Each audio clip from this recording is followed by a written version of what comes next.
In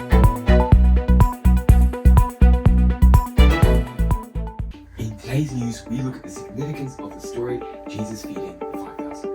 The story is significant because we seek out both Jesus' disciples and the people in the crowd. The miracle itself wasn't all that significant, beyond reminding us about Jesus' compassion for his followers, but the impact on the community at the time was. And that is why it is mentioned in all four Gospels, Mark, Luke, Matthew, and John. It is important to understand the context of the story, which took place in Capernaum, Israel. At the time, the world's faith was dominated by religions that had human-like gods with complete control over people's lives. These beliefs as to what a god was influenced by Roman, Greek, and Egyptian mythology. Despite not being actively involved in the area, the principle of what people thought what a god was had remained. This caused doubt among Jesus' followers, who had difficulty following him without seeing him perform a miracle. At the surface level, we know we should not limit our beliefs about the divine by attributing human qualities and desires to God. Jesus' mission was not to become an earthly king or leader, but to spread a message of love, compassion, and salvation to the world. However, there was another message that Jesus was sending us today. Doesn't it seem weird that Jesus would need to ask someone for bread and fish before he multiplied? Doesn't make sense, considering we know he's fully capable of creating manna from heaven to feed them, as we have seen him do with the Israelites as they crossed the wilderness. He did it with a specific purpose.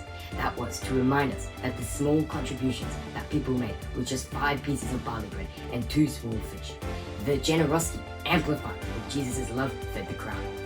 We today need to follow that message, and that we are stronger as a community, and the small contributions we make to others demonstrates Jesus' plan for us to care for the people around us. There have been multiple examples of the story, feeding of the 5,000, being indirectly foretold through the Old Testament, through parallels and allusions to the event. For example, the story of Elisha feeding 100 men with 20 loaves of bread in 2 Kings 4:42-44 is similar to Jesus' miracle of multiplication to feed a large group of people with a small amount of food.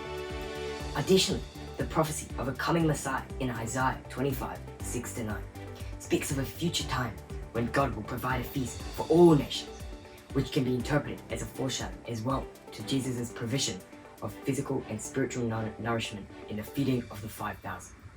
These all show, throughout both the Old and New Testament, God and Jesus have been reminding us of the importance of community, generosity, and caring for those around us, and we should listen to their message and heed it. Thank you.